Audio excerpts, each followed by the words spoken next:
Hello, hello, friends. I'm so thrilled to be back for your next episode of the Inspired Ideas podcast. And I am Diane Cunningham Ellis, your host. I am thrilled to have my friend, my colleague, and the woman I'm in a mastermind with. And it's Jamie Bright. She's here with us all the way from Minnesota.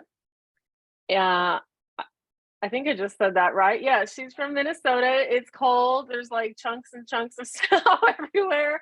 She is the mother of six children. Yes, I did not make a mistake. Six children.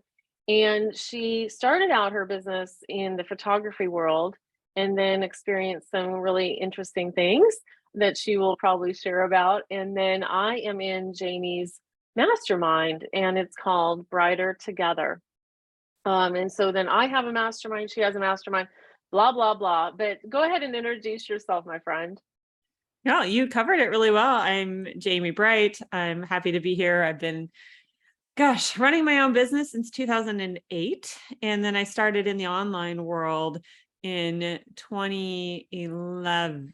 I think, yeah, I started my blog in 2011 teaching online.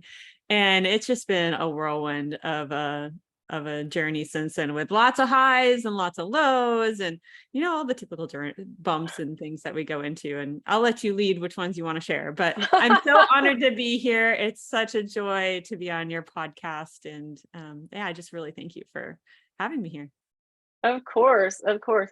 I was so excited when you said yes. And so, yeah, let's go back to, I don't know how old you were when you started your photography business, but tell us a little bit about that.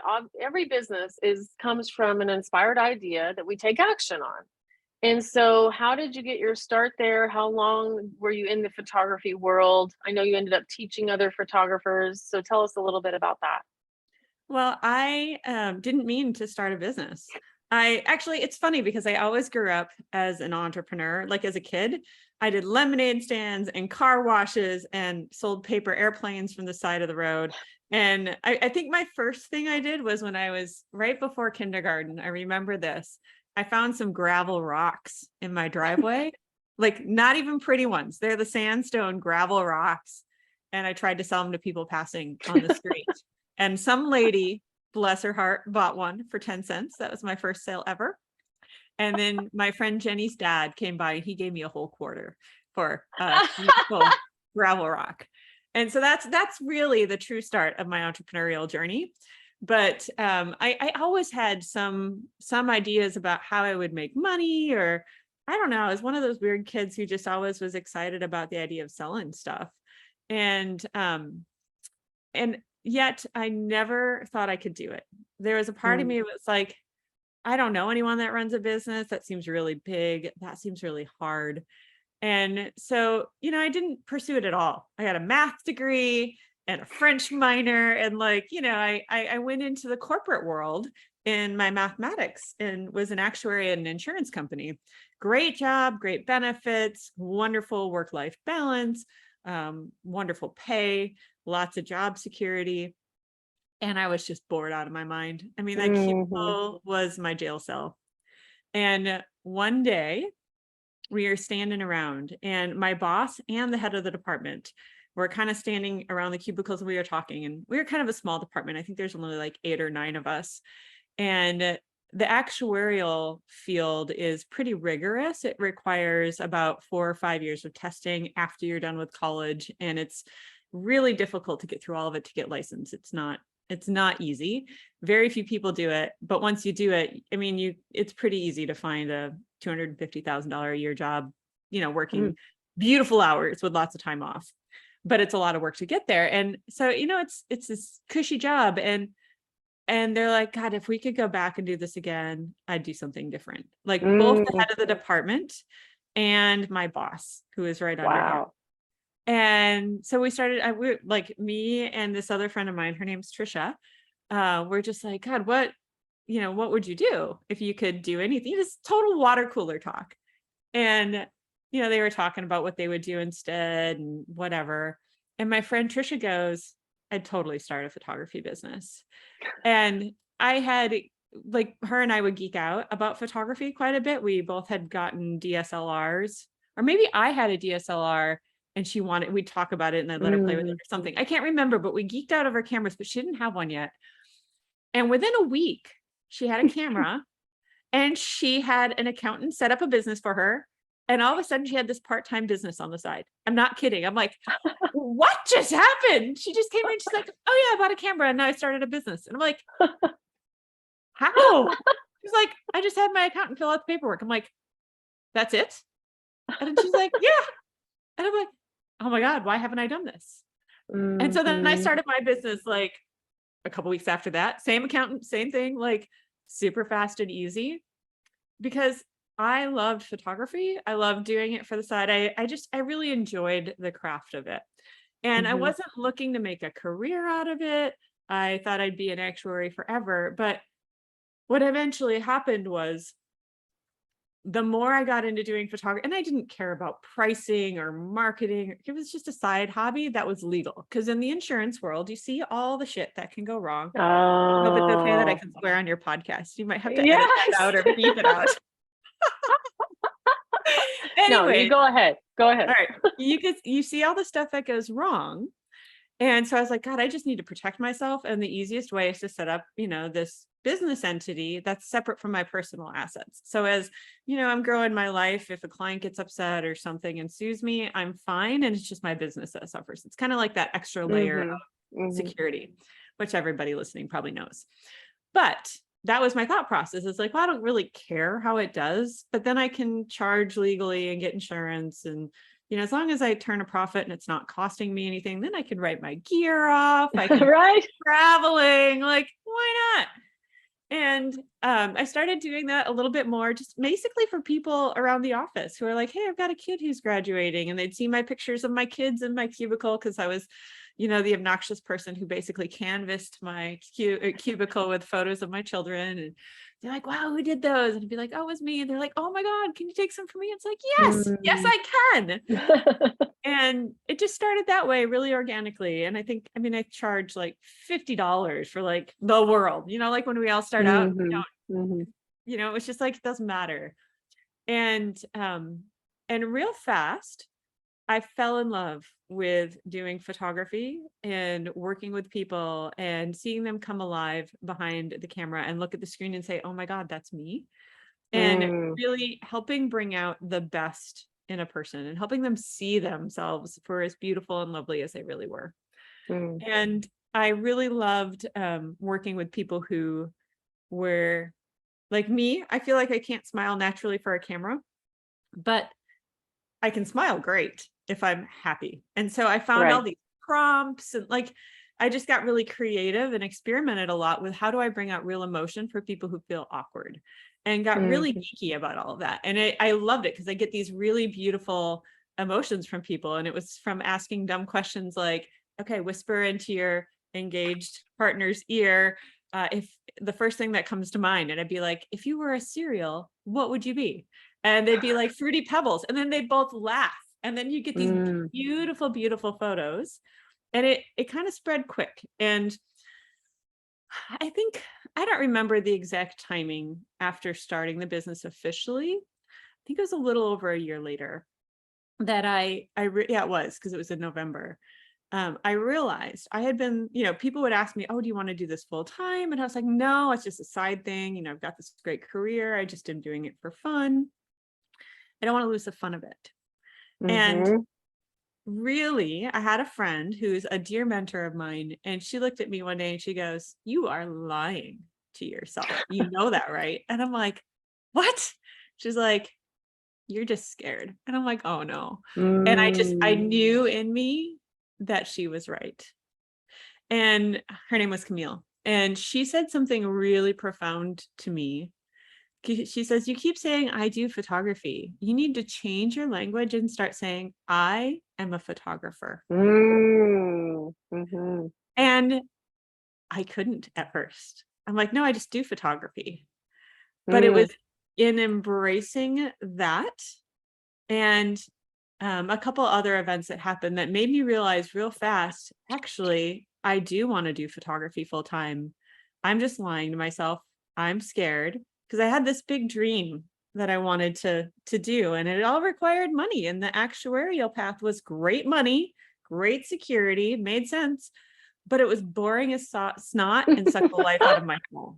I mean, I'm such a people person. To have me in spreadsheets and data and writing code for 6 months at a time, head down, Mm, just not, I could do no, it. The no. nerdy part of me loves it, but like just having to even show up at a certain time and leave at a certain time of day and be limited to like, if you're sick, you still got to go to work because you only have so much sick leave and you only have so much vacation leave. So if my kids are sick, then I got to stay home, then I can't take Mhm. vacation. And with all those kids, which I didn't have as many at the time, but still had plenty, it was just this desire for something more, this Mhm. desire to have a lifestyle that allowed me to be with the ones that I loved more and really have the freedom that I longed for that I didn't have in that corporate setting. And so Mhm. that's what really encouraged me to make the leap. I was the weird one. I gave my boss 9 months notice because um I felt like from an integrity, they could have fired me. They could have totally gotten rid of me, which would be what most companies would have done. But I kept taking these exams and I get paid study time, like 150 hours per exam. That's a lot of time. Wow. Like that's a lot of time, several weeks to study for these exams every 6 months. And so I just didn't feel right continuing to take these very expensive exams and have all that study time if I Mhm. knew I wasn't going to continue. And so I told them up front, I said, I normally wouldn't have told you, but I didn't want to waste the company's time and money. I'm here. I will do everything I can to help transition, but I really am not ready to leave yet. I just have made the decision I want to do this. And to their credit, they were grateful and they honored that. And they even gave me a bonus when I left, in part because I was honest and didn't cost them thousands and thousands of dollars. Like it Right. was a really expensive thing for me to take these exams, and they paid for all of it.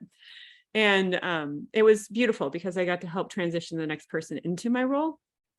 But that is how I got out of my corporate job and got into the entrepreneur world. And about 3 months before I left, because okay, I got to back up a little bit. Um, After making that decision that I needed to get serious about it, I didn't leave right away, and I didn't decide to leave right away. The first thing I had to say was, how do I actually make a living doing photography? Mhm. What do my numbers need to be? How many clients do I need? Can I afford to do this? What has to Mhm. happen? Math degree, super geeky. And I just got really real. It's like, okay, I was the main breadwinner. My husband at the time was still going to college. He was finishing up a degree, so he wasn't bringing income in, and we had children. And so I had to cover my entire salary. I had to Wow. cover my benefits, and I had to know that I had stuff in the bank because photography is seasonal. So Yeah. if you do like most of your income in like 4 months or whatever.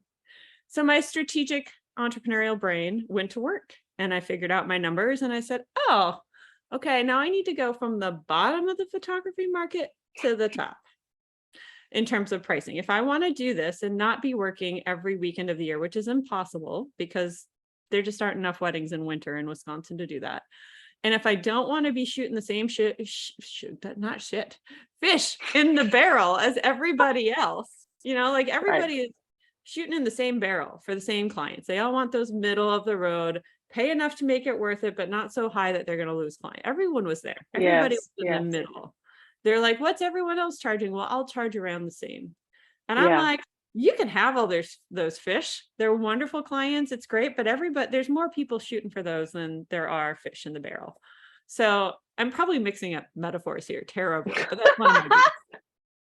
So I just said, there's this other barrel over here of high level clients who want the Mm. best, who really just want to know that you're taking care of them, that, yeah, you need good photos, but mine were consistently great quality. They weren't winning awards. They weren't the best photos, but they were consistently high quality. And I knew how to reproduce what I was showing.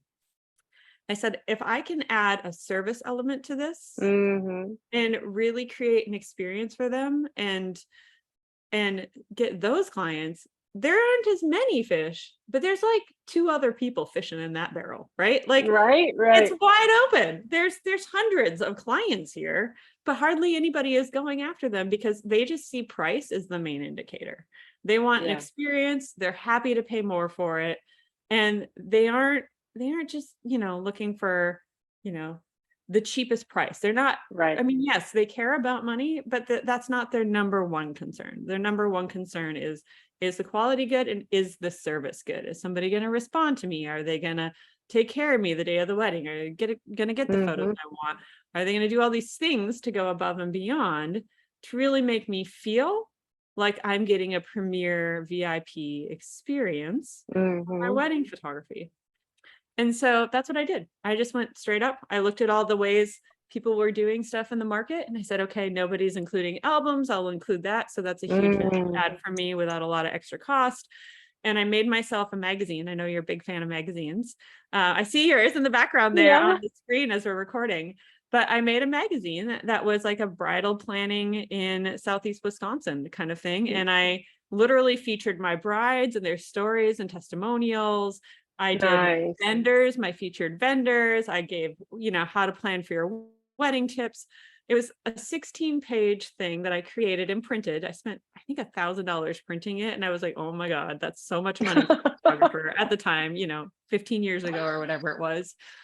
And my draft copy that I got from my printer booked me my first high-end client. Because I gave it to her. I said, this isn't done. This is just a draft copy, but here. And then I started sending those to every single person who would inquire with me. I just asked them, hey, do you want a free copy of this? And they'd be like, sure. And then I'd send them that with a handwritten note and a candy, and off it would go. And I would book high-end weddings just from that one little differentiator and that higher end experience that helped them pick. Like I did a whole how to pick a wedding photographer. And of course, everything in there was geared towards what I was doing versus what other people were doing. And so it happened fast. And what happened was I attracted a lot of attention in the online market space. And so people, photographers specifically, were like, what are you doing? Where did you come from? And how are you getting people to pay those prices? Yes. Yes. And I'm like, I just charge them. I like put my prices there. But really, I started a blog because around that same time, a friend had said, oh, you guys need to check out Pro Blogger, like in a side comment on a side discussion in this community that I was in. And it was all about how do you use a blog, which we're new at the time. I'm really dating myself here, to make money by teaching something you know. And so I was like, well, I don't know a lot. I've been doing this like what, a year or two, like at this level, but I can tell you what I've done and I can share what I've learned because I'm a huge believer in generosity and abundance and sharing openly about everything we're doing, because there's plenty of fish for everybody if we can. Yes. And the reality is, Diane, most people don't actually implement anything you tell them anyways, like just a small percentage. And for those people, I hope they crush it, but it's not going to be enough to do damage to me in any way. And so I just openly shared on my blog, because there was no YouTube to upload videos to at the time, and the iPhone was just coming out, so like the first one. So this is just like podcasts weren't a thing, and I grew from there, and I grew really fast. And it went from my first year, I think I made just a touch over $10,000 from the blog, which wasn't a lot because it was like March 1st through the end of the year. The next year I made $103,000. The year after that, I made over $300,000. The year after that was almost $700,000. Then we went into a decline and when we went back up, but it was because at that 700,000 mark, that's when the market saturated. Because I went from being one of 20 people teaching online photography business, literally 20 websites were all I could find about business advice for photographers when I started. So I was super niche at the beginning. And then I was super generic, 4 years later. And so I had to niche down again. So I went through 2 years of decline. I actually lost about half of my income. So I went from almost 700 to down to 315, I think was my low year. which I know might not sound low, but when you've been growing, and then all of a sudden you have 2 years in a row and decline, and you decline that much, like, oh my God, we're nosediving. This is not good. And I was panicking. And really, I joined a mastermind. Sorry, I'm jabbering away. I hope this is okay. Just keep going.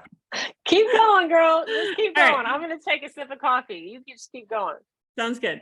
All right. So I joined a mastermind. I joined Stu McLaren's Impact Mastermind. And I had heard that a mastermind was an amazing thing to help transform your business and your life. And that once you get to a certain level and can afford it, you should join one. Like once you've got the basics down and once you have something that's selling and you're ready to really up level and become that next level leader you need to be in order to grow. And it was scary. I had waited quite a while because I didn't find anybody online at the time that had the high level of integrity and ethics that I was looking for. Because back then, everybody teaching marketing was like, do an auto webinar and tell people that it's live and they'll, like trick them into stuff. And just, it was just slimy. It was a lot of slimy sales tactics, old school, long. I don't know if you remember the old sales pages that were like full of highlighting and yellow or red, like cross out marker and just all these stuff.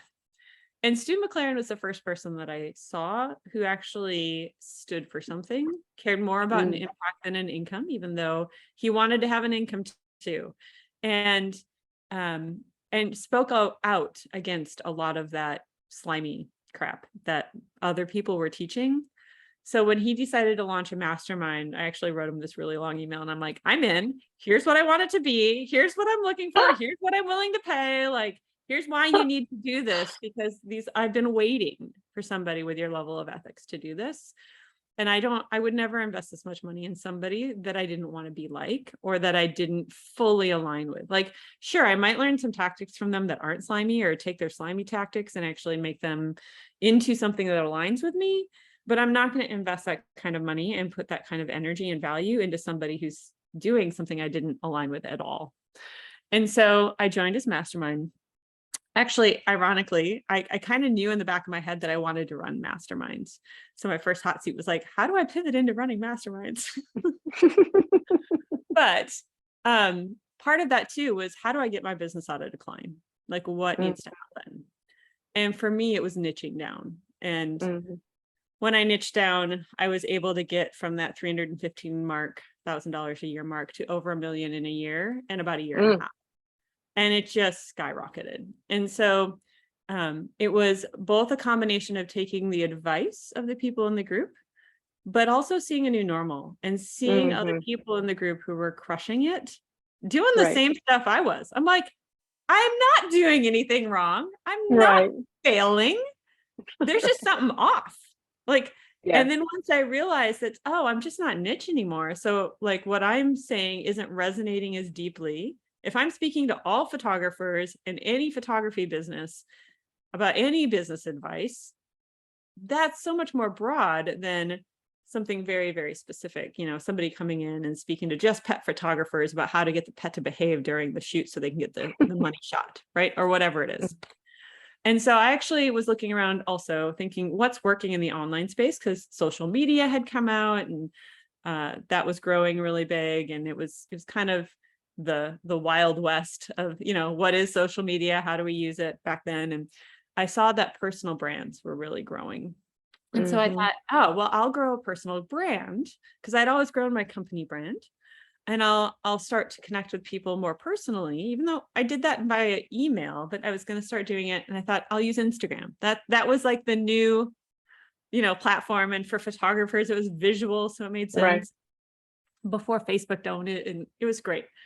So I said, well, I need photos. I don't want to take my own professional photo. Like, I want professional photos, because I knew that those did better, because I had researched and I had actually tested it with a quilting account I had. I grew a quilting account that started to explode when I started using professional photos instead of just, crappy ones. And so I went looking for a photographer who really understood what I needed. I think I had about 80,000 people on my email list at the time. So I'm like, there's got to be someone in here who Wow. gets it.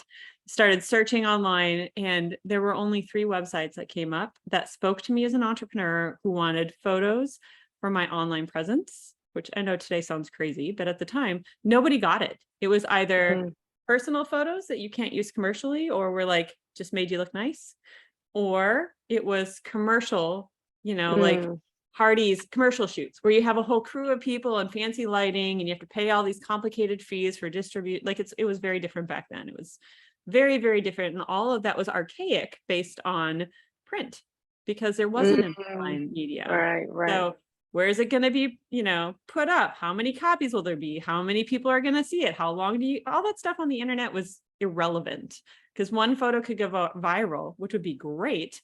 But in the old model, you would have had to pay like crazy, crazy royalties for that. So I was like, oh gosh, there's an opportunity. There's my hole. And so I immediately pivoted into personal brand photography and teaching photographers to do more lifestyle branded photography that helped people grow their businesses online. So thinking about taking photos with the intent of growing your business. And that was the pivot, that niching down, that visual like helping people visually get what they needed to grow their businesses while also modernizing something that wasn't working anymore because of how everything had changed, and then teaching photographers how to do it. And it exploded because there was a huge demand for it. Everybody wanted for Instagram. And then when COVID hit, that really, people really saw the need to be online for sure. But so now it seems like a no-brainer, but it was really big. So that's kind of the whole big journey of how I got in and where I got to and grew that business really big and fast. Girl, I have so many like nuggets just from I've got a lot of nuggets from that, and just some of the things you just said, changing your languaging. You talked about changing your languaging. I am a photographer. I am an artist. I am a CEO. I remember my CEO day, and I know the date, April 20th of 2010. I stood up in a room and said that I was the founder and president of the National Association of Christian Women Entrepreneurs. They're like, yay. And but the difference is, like you said, there were 17 women in that room. I came home and I launched within by May 11th. So very fast. And it was just, I decided and I moved forward, and there's so many decisions that you just talked about. These ideas that we grab, most people let them just float down the river. Oh, there it goes. But the key is in these pivotal, I would call them defining moments that we have where something goes well, and then there's the pivoting moments where something goes, cockeyed, really, like goes real bad. And sometimes those are just one moment, but sometimes it's this whole, obviously, life-changing world event, COVID. And so you made these amazing decisions, and then you changed your language along the way. And then just what you mentioned about the desire for something more. And then, so your first, I'm in Jamie's mastermind. And so I launched a master. I mean, you and I have been kind of on these interesting similar paths over all these years, because I launched my first membership in 2010, and Stu McLaren was over there with the wish list member. And I saw him speak in person at Carrie Wilkerson's event here in Dallas. And, Amy was there, all the people were there. Of course, I was just, one of the, peapods in the back of the room. but I knew who he was. And, then of course, Tribe. And that's one of the ways I found, that is the way I found you, in his old thing that was called Tribe, which has a new name, the membership experience. And I too was playing around. I mean, I got on YouTube in 2008. I'm older than you, boo. And I don't think I knew it existed back then, because I'm like, video? What? How do I do this? Actually, that's not true. I think I have a few. I have actually, side fun note, I have a video of my daughter dancing in a dance recital that has over 1 million views from 2010 or some crazy thing that Oh, anyways, Oh side my note. So yeah, gosh. I was there, but I Yeah. wasn't ever present there. But yeah, anyways, keep going. Yeah. Yeah. No, I mean, it's so interesting to look back on our younger self. And I just look at myself and go, you are a rock star. Look at Mhm. what you tried and did. I remember finding out about Blog Talk Radio, and I was looking around like, this is free. I can do a radio show once a week and it's free. And so I went running over there and launched that too. I think that was 2008. They're still out there somewhere in the world wild west of the internet. But okay, so I'm in Jamie's mastermind. I host a mastermind. We are not in competition. I want to talk about that. What is a mastermind? Well, it is a high level group, and the one I have has 10 women in it right now. The one that Jamie has, there's 12 in one group, and there's, I believe, 6, unless I'm mistaken, in the other group. And these are so magnificent. So Jamie, tell them what year you launched yours and the website for those that are following along that want to go run over to the internet is wearebrightertogether.com. And I followed along with Jamie's path. So I'll tell a little backstory here. I was watching Jamie in one of the tribes over the years, and then I heard about her from Richard, our friend Richard Ralston. He was like, "Oh, you got to find out about Jamie, this, that, and the other." I'm like, "Oh, I think I know her. I think I know her." So listening to your podcast, telling my whole world about you. And then I stumbled secretly on some random weird insomnia, middle of the night search. I found your free, so it was $37. I don't know how much it is anymore, but $37 workshop on building a mastermind. That's not the right name, but you can launch your first mastermind.com. Is that it? That's good memory. Great job. Yeah. And I'm like, well, I already have a mastermind, but we always want the next $37 thing that's going to give us whatever we need. So I am downloading this, and Jamie knows this already, but I printed the whole thing out. I got it spiral bound because I'm geeky, nerdy.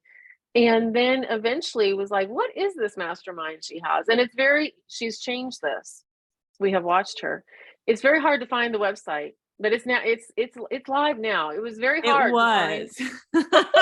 It was. Now it's easy. Beautiful. It's beautiful now. It's totally beautiful. But it's like, where is this woman? How do I find her? I'm like Googling, anyway. So what year did you launch your mastermind? And I know I'm on my second year in there. What do you love about Mastermind? All right. So I'd already shared that I'd wanted to launch a mastermind, and I think that was back in like 2017. And so I was like, okay, well, that's great. But then my business started to take off again. Right. And so I got really consumed with the photography stuff. And along comes 2020. And I was finally excited because in January of 2020, I finally got an evergreen funnel to start bringing in revenue consistently without me having to show up live and do stuff. And so I had been launching before then, and they were big launches, like $350,000 launches. I'd do it a couple Wow. times a year. It was beautiful and incredibly exhausting and incredibly stressful. And in between launches, there was very little revenue other than monthly payments coming in. So I wanted to have not just more consistent revenue, but I wanted to have consistent growth, because once the course was done, once the payment plans ended, unless they joined my backend membership, which was a much lower ticket one, which some people did, I didn't have a lot of recurring revenue, and I was in a hard place. So I spent a lot of the money and invested in going evergreen. And it took quite a while. I think it took about 9 months for me to get there. And so in January, I finally had something that started to work, and there was lots of testing, and I thought I would have it up and running in 2-3 months, right? But it was worth sticking with it and figuring it out. And it started to grow. It was like 12,000 the first month in January. In February, I think I was around 25,000 through the evergreen funnel. And then I was working on a second version too for March, because one, I knew my photographers were needing help with pricing, and then also needing help getting clients. So I wanted to have 2 of these. Once I got the first one running, I wanted a second one on getting clients in the door. And I launched the second one on March 12th of 2020. Y'all know these dates. Mm-hmm. And it was as the world was falling apart. all of a sudden coming to this realization, like, oh, this is a thing and everything's going to slow down and stop. And at that point, I was on track to make about $37,000 just from that first funnel, that green funnel, because it was continuing to grow month after month. Like I was like, I've got this. We're coming back, because there was like 9 months with very, very little revenue because I didn't launch. And so it was like finally this like, oh, yes, we're going to do this. And then COVID, and it completely destroyed everything. I think I got $3,000 in the next 3 months total of that. And I had just eaten all my savings up because I was doing the evergreen thing. And I always thought, I can always just launch again. If I really need, if this doesn't take off, I'll just do a launch and I'll bring in a few $100,000 and we'll be good. Right. Like I can do that. I never imagined a scenario where I couldn't do that. And so that experience, it literally 85% of my revenue gone immediately. The only reason I had some revenue left was some of that monthly recurring from my membership, and that dwindled very fast. So I started, I pulled out all the stops and I did all the things right, and still nothing. And that gave me the painful permission that I needed to finally pull the plug and say, I have been wanting to pivot into masterminds for years. And it's time now to start working with entrepreneurs. And I thought I had to have a course on the front end to have a mastermind. And with COVID, I thought, well, I can't do a mastermind because we can't meet in person, which is one of my favorite parts of a mastermind, because there's a lot of magic that happens when you're in a room with other entrepreneurs. So I was like, well, I'll get this course going, I'll get this running, and then I'll launch my mastermind. I'll get this audience, and then we'll do this, in a few months when things are back to normal, right? We all thought we were going to be. And so I launched a course called the Bright Future Workshop, or Method Workshop. Yeah. And that was all about how I built a movement around my business, because it wasn't just teaching photographers. It was really a community of people who promoted me. I got so many referrals and word of mouth, and really helped each other. It was a very generous community. I loved it. And I taught how I did all of that in that. And I launched it twice.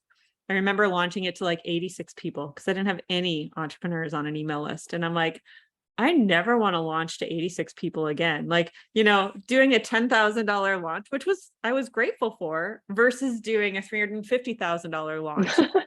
It was humbling. And it's the same amount of work. It's just, you need the list, you need the audience, you need the exposure.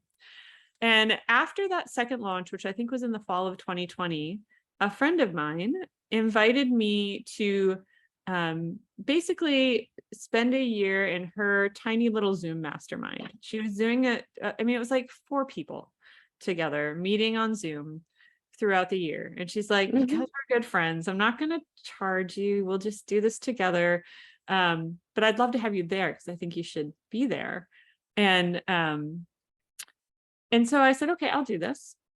And the first meeting, we come together on Zoom, and she starts going into the mastermind, and I'm like, oh my God, why am I not doing this? And it was another breakthrough moment. And I literally immediately turned around and launched Brighter Together Mastermind, mostly virtual, with the promise of at least one in-person retreat per year once we were able to.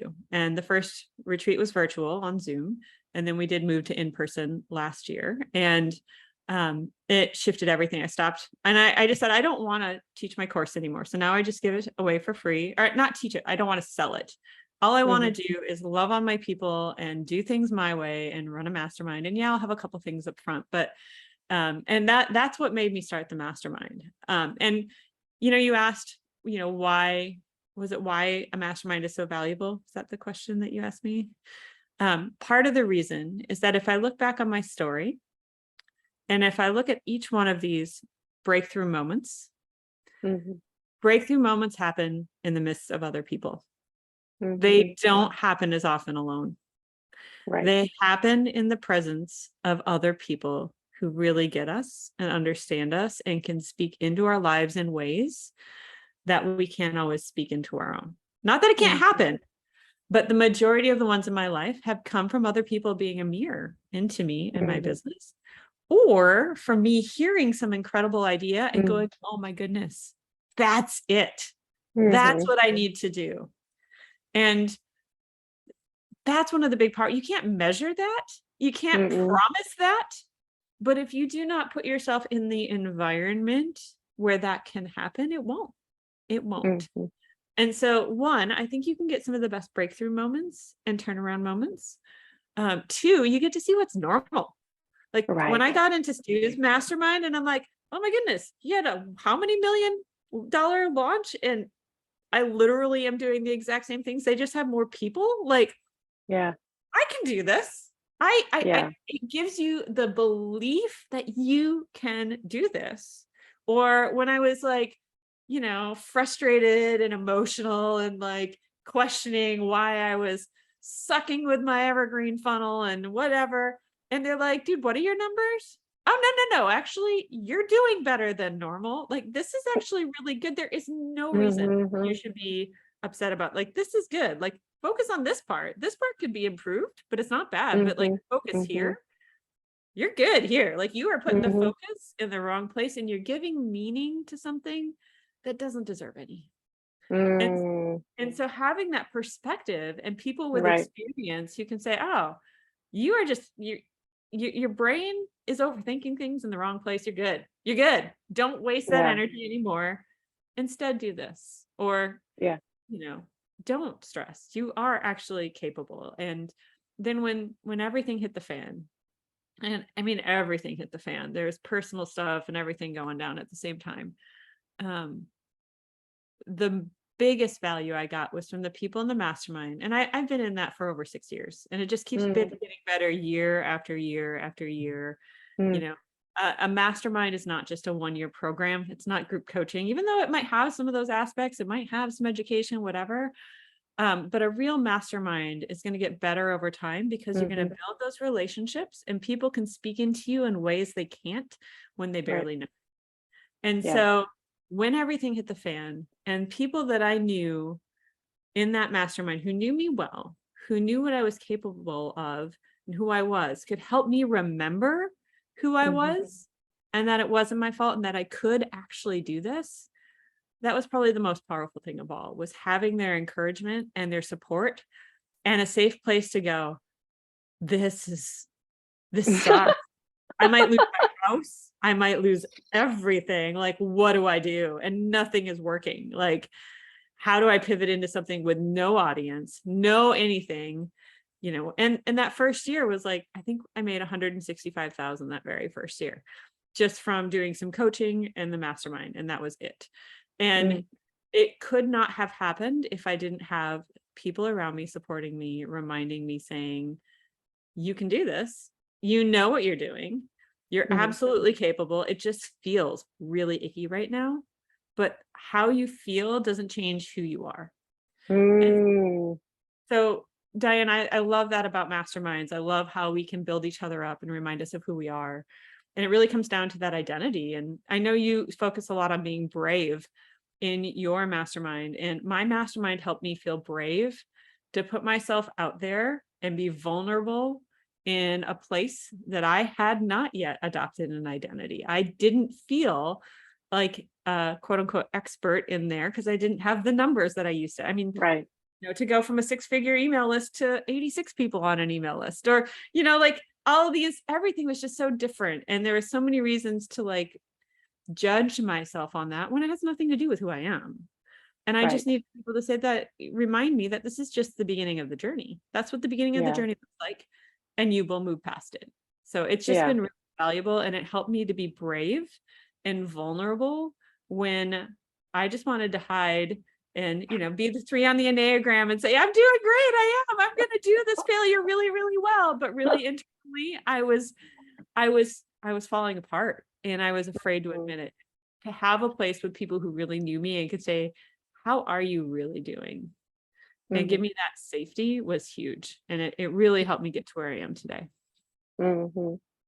Oh my gosh, we could just go on and on. I'm gonna talk about what you just said, as I am an Enneagram 3 as well, and it gets me it's kinda messy because you want it to look really it's about this performance and this image, and a lot of that is really exactly true, right? I mean, I don't think we're faking it. I mean, I believe in alignment, I believe in vulnerability, I believe in brave, all of these things.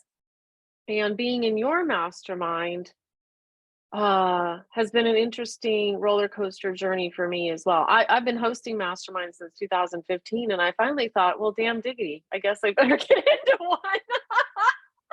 Right? I mean, what? But my coach at the time said, hey, you can do this. And I was like, I can do what? I can sell. I mean, I was just mind boggled by this whole thing. This is one of my former coaches. She said, yeah, Diane, you can sell a 1-year thing. It was $12,000 at the time. I said, people pay that? She said, yes. And 2 women paid in full to join me for this $12,000 experience. And I included these trips and coaching and all the things. And my mastermind has evolved and is still going. My live event is next week. Then I come to your live event. Yay. And I believe in having both parts, right? The live and then the in between, which is really a lot of the year in between. But being in your mastermind, I've had the gamut of emotions of, oh my gosh, I love these people. I totally belong. I mean, because I do belong.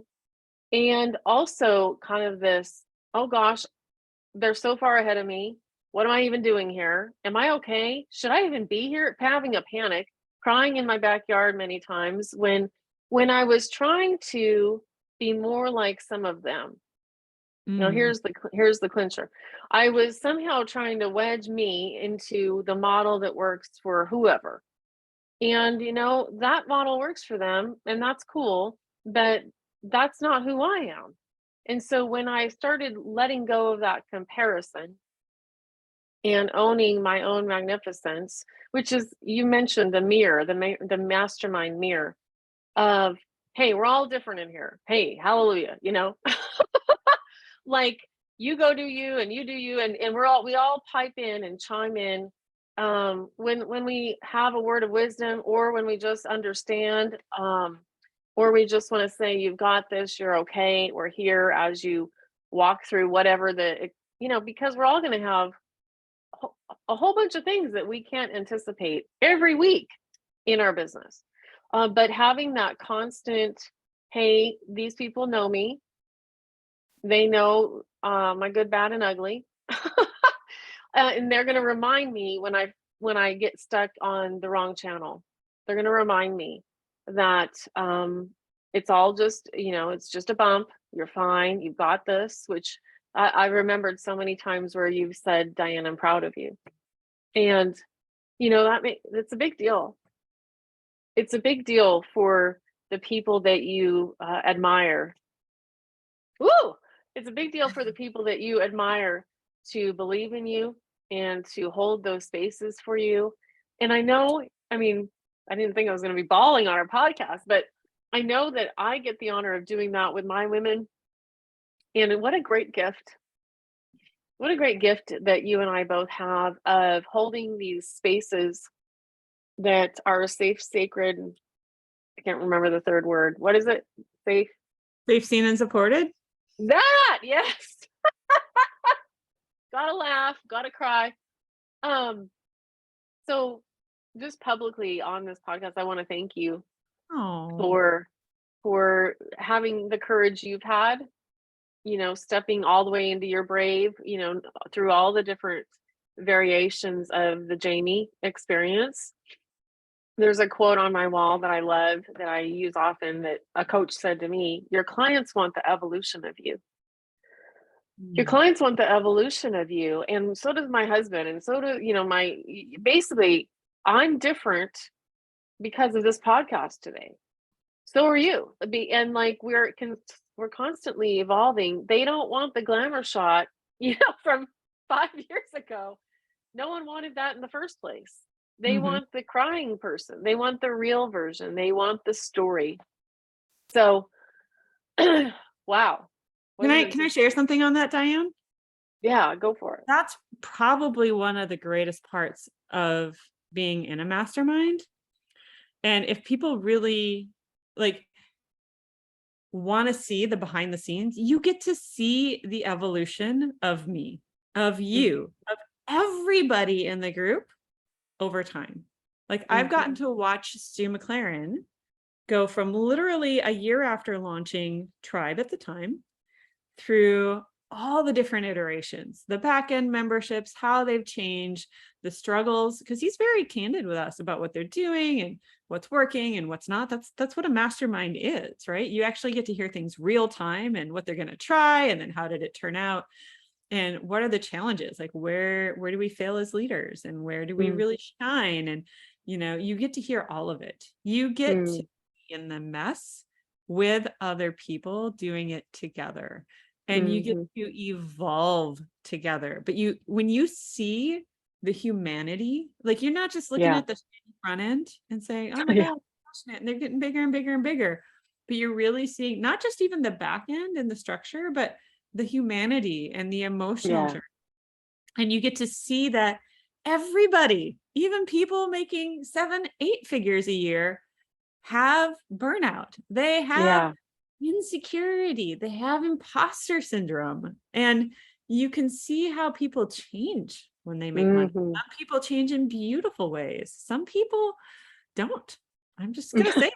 And in that way, it's a cautionary tale. But when you see this and you can watch a group of people evolve together over time, it can help you see that, okay, one, this is normal. My journey is normal too. And it's everybody. Like I think of some people, there are people who literally just had multi-million-dollar launches in the last few months. We're afraid to launch a podcast because what if it doesn't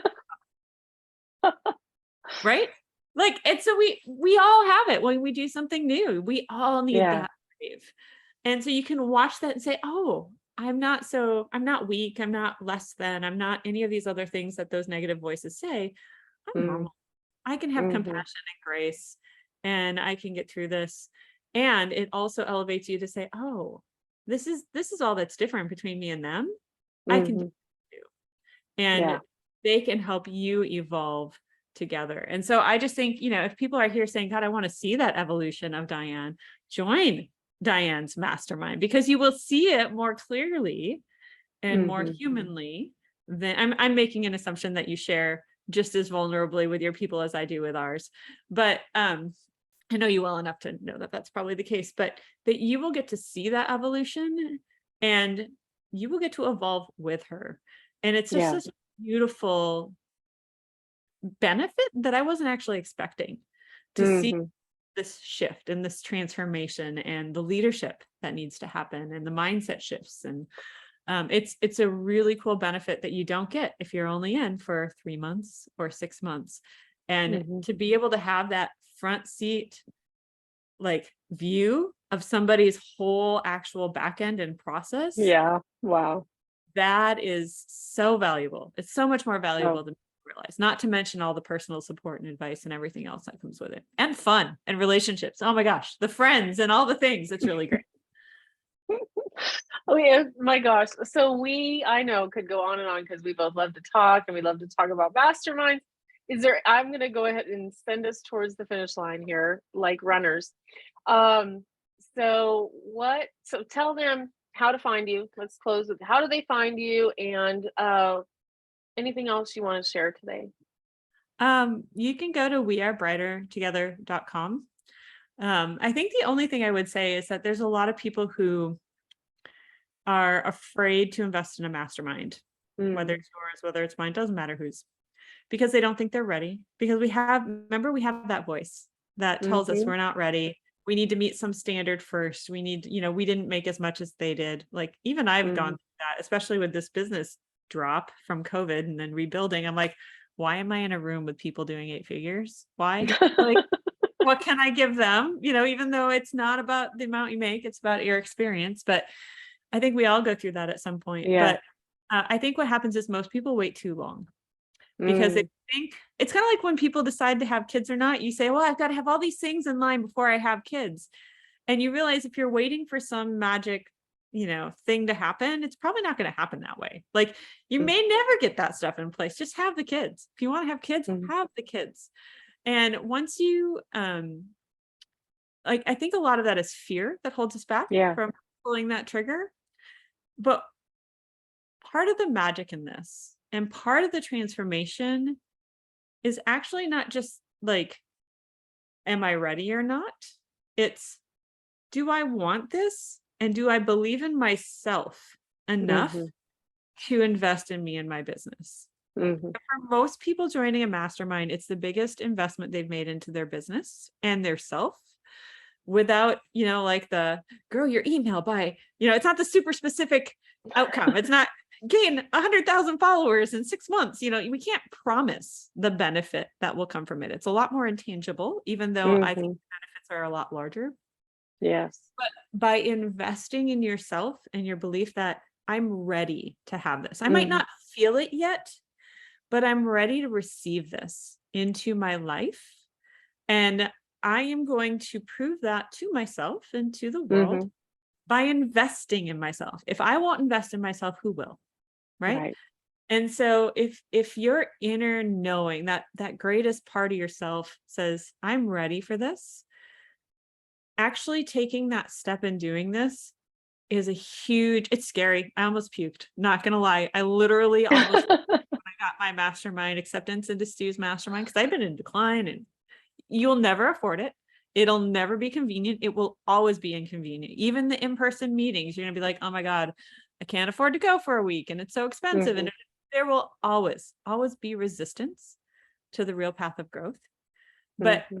if you do this and you put that energy there and your greater self is ready to be the person who scales, who to really Mm-hmm. embody all that you have in you, that potential that's still there that you haven't realized yet, and Mm-hmm. you invest in that, doing that one act alone Mm-hmm. will cause so much transformation and change who you are and your belief in yourself than so much of what you will even learn in the mastermind. Like, yes, you're going to learn tons and yes, it's going to transform you, but that is the start. That is Yeah. that pivot point where you say, I know what got me here and I'm still here and I'm ready to go to the next place. So I'm going to turn towards the future. I believe in myself. Yes. Let's make this happen. And so I would say to anybody who's thinking about it, there's no magical, like, I've made X dollars and so I'm ready. It's more of knowing that Yes.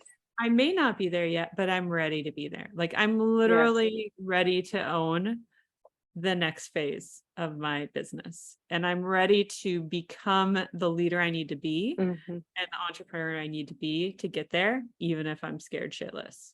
So, Mm-hmm. Mm-hmm. and I believe in myself. It's a belief thing. So I would just say, don't wait until a certain amount. Wait until you know inside that you're ready to accept this and invest in yourself. And that's a good time to join a mastermind. I love that. Thank you for bringing that up because yeah, it feels super scary. And I just renewed with you and I was getting into the scared zone. And because I wanted two different things. And here's the deal. I thought I was going to have to choose between one or the other. And I finally just gave myself permission, Jamie, to have both. I was like, what? But I had to walk through a lot of old mindsets. Are you allowed to want both? Can you have four?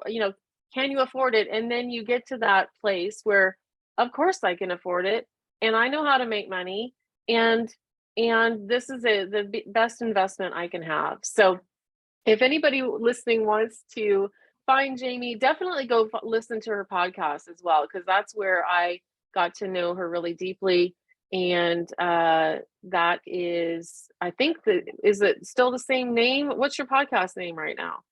It's in transition because I have my public podcast, which is Okay. becoming the Brighter Together podcast.